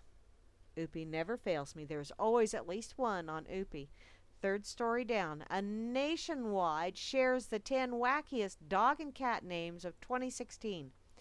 And this is so synchronistic because my youngest daughter found a little kitten in the stack of wood in the shed where where they had just moved to. Apparently, a mama kitty had kittens in there shortly after she and her hubby moved in, and mommy moved the kittens and never came back for this one. So this little one is like 3 weeks old. She is learning the joys of bottle feeding, teaching baby how to go to the bathroom, because when they're little like that, you have to teach them how to go to the bathroom, all kinds of. So I was giving her pointers because I've been there, done that. My oldest kitty cat, who is, okay, let me think.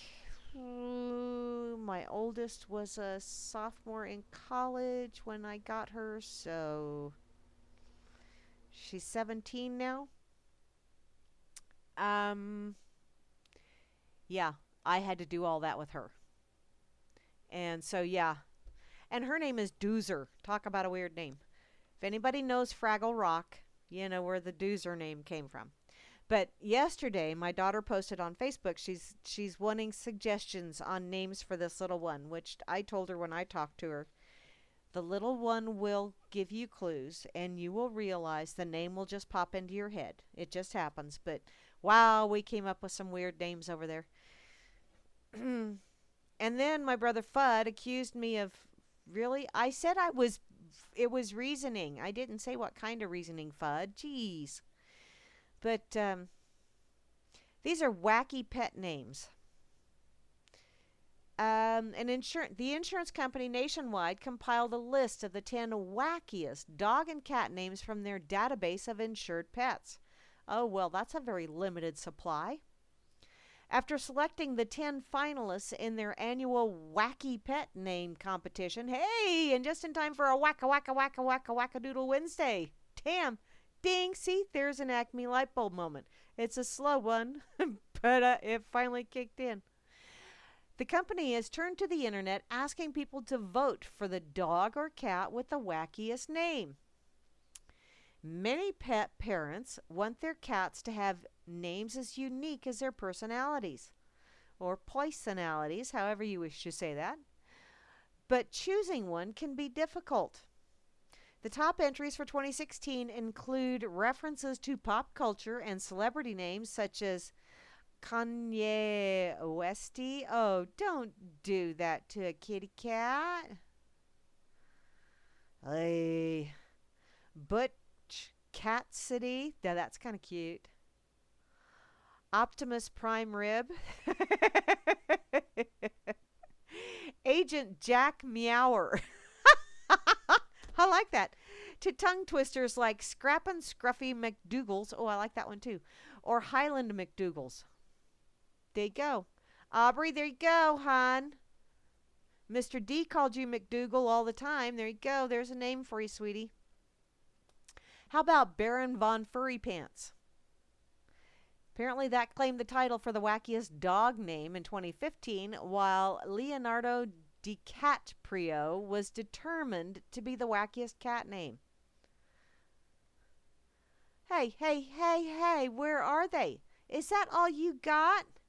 Is that all you got? Damn it. Come on, that's not 10. It's not 10 of each. Where's the names? Okay. Let me see here. See if this screen capture has them.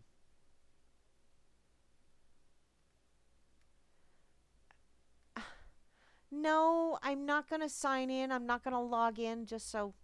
Okay, let me see. See if I can see it without having to sign in and log in.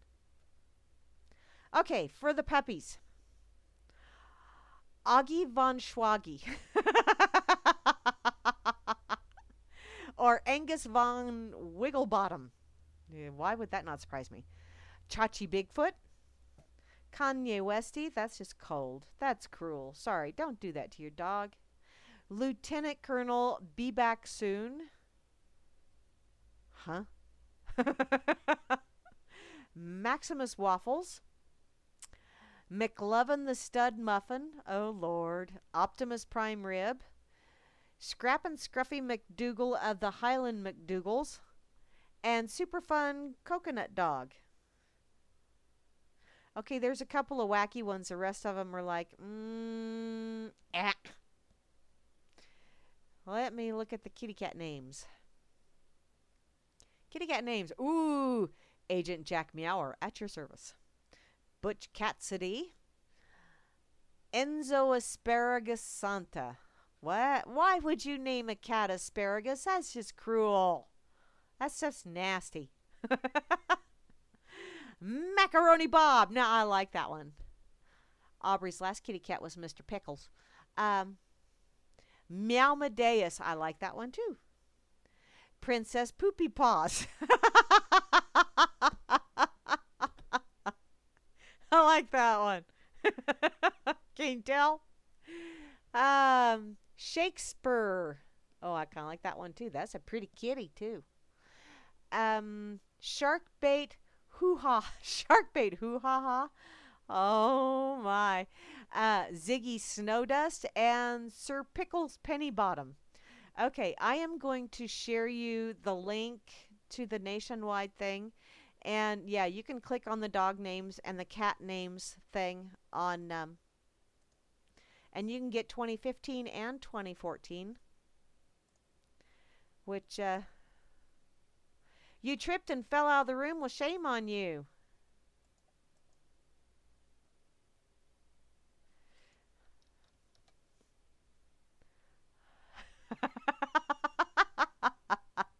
I ain't telling you what a oopie is.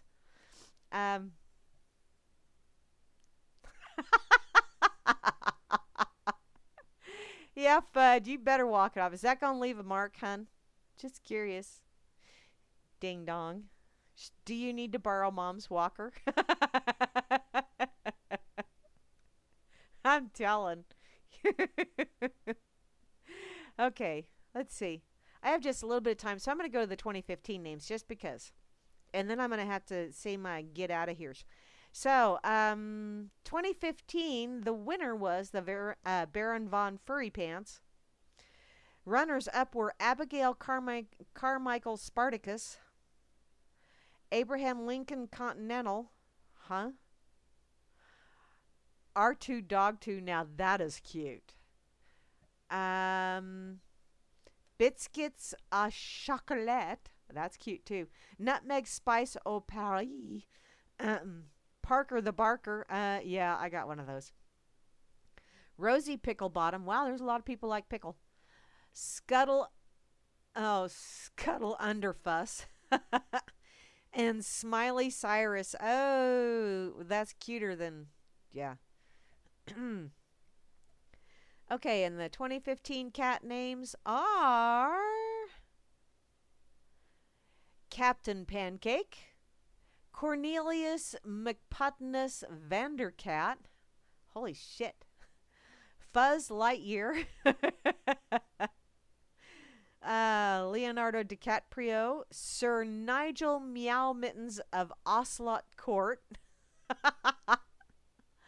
Sir Theodorable Persalot, that's kind of cute, Star Wars Steve, Sophisticatty, Zelda Nacho, and Ziggy Ollie Oxen Free. Oh my goodness, these are fun. These are fun. Yeah, Y'all need to check these out because it looks like, yeah, now they give you the 2014s. You have access to those as well. So, yeah, how fun is this? So, y'all have been listening to Grammy's Rocket Chair here on reallibertymedia.com, channel 3. Also on the RLM Spreaker channel, on the RLM TuneIn radio station, and the RLM Internet radio station. Thank you for joining me on this Whack-A-Whack-A-Whack-A-Whack-A-Doodle Wednesday evening. I will be back Friday evening, same Betty time, same Betty station for the Freaky Friday edition of Grammy's Rocket Chair. And I will be kicking off the festivities for the Freaky Friday over on the RLM. So be sure to check back. We also have all kinds of lovely things going on replay. And if you are interested in having your own radio show, we have lots of open slots for you to choose from. So come on, get a hold of Grim or Bo Diddy, and we can get you hooked up. Also, just want to put this out there. Solvenor will be on Saturday morning at, let's see, is that 10 o'clock my time? No, 9 o'clock my time. So 10 o'clock Eastern time on ucy.tv. And then the Dork Table will be on directly following Solvenor over here on the RLM Saturday at 11 o'clock Grammy time, 7 o'clock in the evening Flasheroonian Circle time over there in Denmark. So be sure to come on over and check shit out because, yeah, we have fun. And if you wish to join in the conversation on the Dork Table, there is a phone number where you can call in and help us solve the problems of the world. Because seriously, Trumpelstiltskin and the Cankle Queen, we need some help. Okay? Let me see if anybody... Holy smokes, I got notifications out the wazooby here. And I spoke entirely too fast. And so now I still have some time left. So... what shall I do? Whatever shall I do? I'm not done yet, B. I still got 5 minutes. Oh, yeah, I could name it Boehner, because that is a puss name. But although that's more of a lapdog. Boehner is definitely a little lapdog. He goes run and fetch. He even whittles on the carpet when he gets a little too excited. The weeper of the house. Well, no longer the weeper of the... Well, no, I guess he is. Or did he completely resign from... Did he get while the getting was good? I'm kind of wondering. Let's see.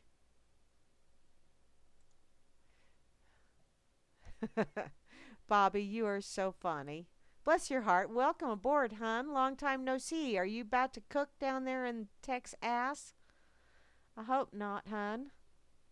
And when are you getting moved to Colorado so I can come out and hang for a while? That's what I want to know. Inquiring minds time.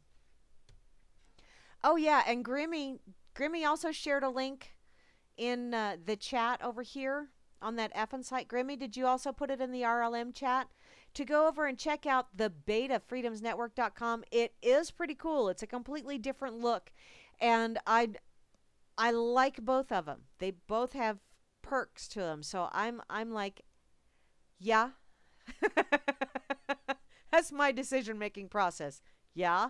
You know, when someone says, would you like this, or would you like this, or would you like this? I go, yes, please. Because I'm polite like that. Okay, let's see. What else? I'm looking to see how many comments I got going over here. Okay. So, back to Oopie Oop Oop. UPI, Grim, is what Oopie is, honey. Just to mess with you. Okay, one more. I got just a couple minutes, so I think I can do this one. Looks like a quickie. In Australia, down under. Hey, maybe this is your neck of the woods. An Australian family woke to a bizarre discovery. Someone had entered their home and left a 5.5-foot crocodile in their bathroom. Homeowner Becky Myers said that she and her family members often spot crocodiles near their home in the Bees Creek area of Darwin. But the saltwater croc her tenant discovered in their home recently was the first they had ever found inside the home. I woke up like, what the hell? Am I dreaming? This can't be real. That was what Coralie Myers told NT News. She went into the bedroom or to the bathroom, and there's a croc sitting there on my floor. I didn't know if it was alive or not. Its eyes were open, but it wasn't moving, which is a good thing, hon. That's when you just kind of slowly back out. Never take your eyes off that croc. It was a 5.5-foot crocodile, and it was indeed alive, but in poor health. Her mouth had been taped shut before being abandoned in the bathroom by the unknown prank. Oh, that's just fucking cold. Ass munches. You sons of bitches. What the hell? The tenant thought my mom put it there because she went fishing the other day, but we didn't know who it was. The croc didn't creep me out. In fact, someone came to the came into our house. It freaked me out, she said. Not the croc. Crocodile Ranger Tim Nichols said that the croc put up a bit of a fight despite her poor health and taped mouth, and he said that she was taken to a nearby farm for medical attention. Nichols said that the prankster or pranksters could face hefty fines for interfering with wildlife, which, yeah, I think you need to smack them upside the head, too. Frickin' ass munches. I really did not wish to end on a grumble bumble note, but hey, the croc is doing better, I hope. So, y'all have an